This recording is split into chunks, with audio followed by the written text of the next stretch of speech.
तो last video में मैंने बेसिकली द्वारका के ओवरऑल व्यू को कंसीडर किया था। कुछ फाइंडिंग जैसे 8 द्वारकाधीश टेम्पल्स जो कि लगभग 3500 साल पुराने हैं और फेक नैरेटिव ड्राइव करने वाले वेस्टर्न नरेशंस की पखियाँ उड़ेल देते हैं।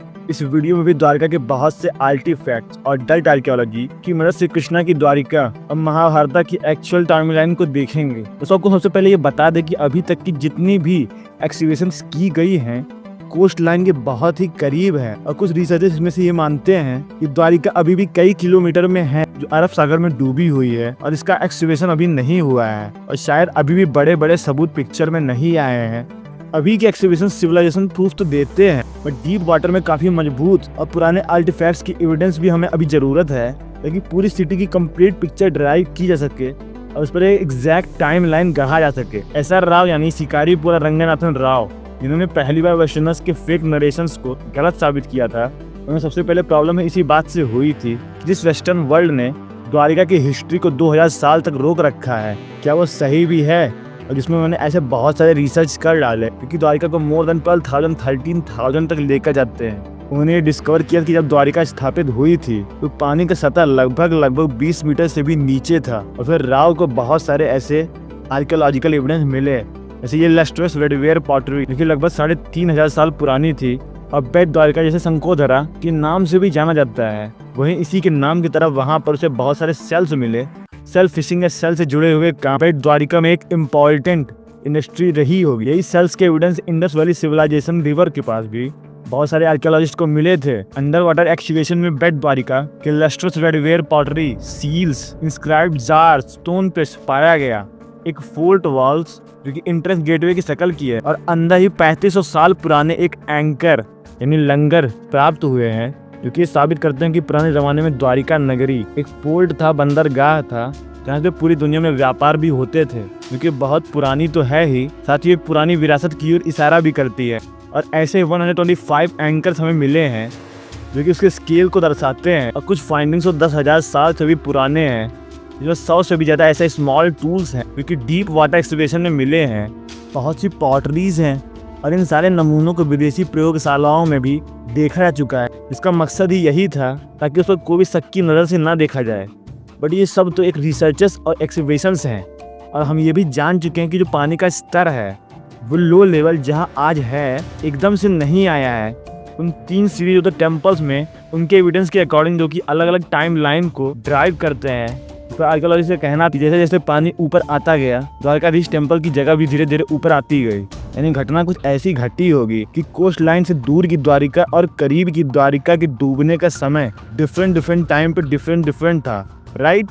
तो यहाँ पे मेरा सोचना है कि कुछ तो किसी प्रकार का साइंटिफिक रिसर्च या साइंटिफिक डेटा होगा क्योंकि मोस्ट ऑफ द द्वारिका की टाइम लाइन कि वो किस समय पे डूबी थी या द्वारिका के पास एक कोस्ट लाइन या फिर वर्ल्ड हिस्ट्री में दुनिया के नजरिए से दुनिया भर का ओशन लेवल का राइज किन किन समय पर हुआ था और क्या वो जो श्री कृष्ण की तरफ बताई गई है द्वारिका की टाइम लाइन जो महाभारत में बताई गई क्या वो इससे एग्जैक्टली मैच करती है। यानी द्वारिका के डूबने का समय और महाभारत में बताई गई टाइम लाइन अगर दोनों एग्जैक्टली मैच करेंगे this is called something more interesting. तो आगे बढ़ते हैं। मैंने पिछली वीडियो में ये भी बताया था कि कुछ हिस्टोरियन के अकॉर्डिंग महाभारत का टाइम लाइन 5561 BC है और ये डेटिंग महाभारत में लिखी गई टाइम लाइन के अकॉर्डिंग है, यानी महाभारत के अकॉर्डिंग है। महाभारत के ऊपर और भी डेटिंग यानी और भी डिफरेंट डेट्स हैं जिसे डिफरेंट हिस्टोरियन ड्राइव करते रहते हैं, लेकिन इस डेट में और उन डेट्स में ये अंतर है कि वो सारी डेट्स महाभारत के अकॉर्डिंग नहीं है। वो सूर्य सिद्धांत या फिर आर्यभट्ट की तरह कही गई जो बताई गई एस्ट्रोनॉमिकल एविडेंस के अकॉर्डिंग है। बट ये 5561 BC वाली डेट इसे नीलेश नीलकंठ ओक जी लीड कर रहे हैं। ये सिर्फ और सिर्फ महाभारत के अंदर के इंस्क्रिप्शन से ली गई है और इसीलिए ये बाकी डेट्स से बहुत ही ज़्यादा सटीक लगती है क्योंकि हम महाभारत की टाइम लाइन की व्याख्या बिना महाभारत के इंक्लूड किए नहीं कर सकते हैं। नीलेश सर ने 20 साल की रिसर्च में एग्जैक्ट डेट निकालने की कोशिश की है। तो सारी रिसर्च को डिटेल में किसी और वीडियो में महाभारत के एपिसोड में समझाऊंगा, बट इस वीडियो में शॉर्ट में समझा देता हूँ। सबसे पहले वेदव्यास जी ने अपने एक वर्ष में कहा है कि जब महाभारत वार शुरू हुई थी तो स्पेस में 2 ट्विन स्टार यानी अल्कोर और मिजार जिसे इंडियन एस्ट्रोलॉजी में अरुंधति और वशिष्ठ के नाम से जाना जाता है। तो वेदव्यास जी ने महाभारत के वार के बारे में बताया। जब महाभारत वार चल रही थी तब अरुंधति तारा वशिष्ठ तारे के आगे चल रही थी यानी होराइजन में अरुंधति आगे चल रही थी और वशिष्ठ तारा उसको फॉलो कर रहा था। बट अगर आज देखें तो कंडीशन एकदम उल्टी है, यानी वशिष्ठ तारा आगे चल रहा है, अरुंधति तारा उसको फॉलो कर रही है, उसके पीछे चल रही है, लेकिन माइंड ब्लोइंग है क्योंकि टाइम स्केल ड्राइव करती है लगभग 6500 साल की, यानी 4508 BC से 11091 BC। महाभारत वार लगभग इसी 6500 साल की टाइम लाइन के अंदर हुई थी।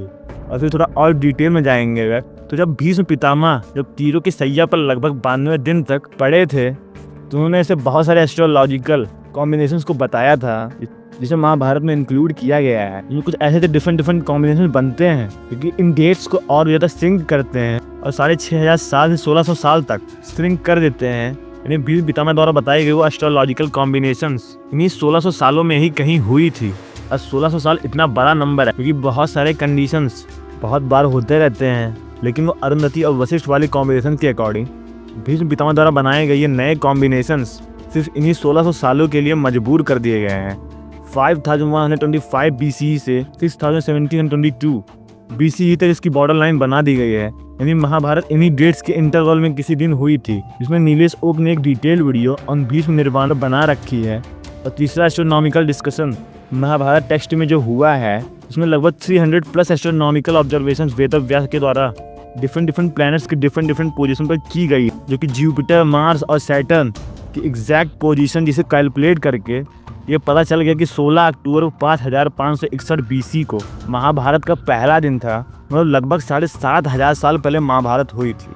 और महाभारत के टाइमलाइन में बताए गए वो सारे डिटेल्स एक दूसरे डिटेल को सपोर्ट करते हैं। यानी अकॉर्डिंग टू महाभारत सिर्फ महाभारत के अंदर की डिटेल को लेकर महाभारत की डेट को कैलकुलेट किया गया है।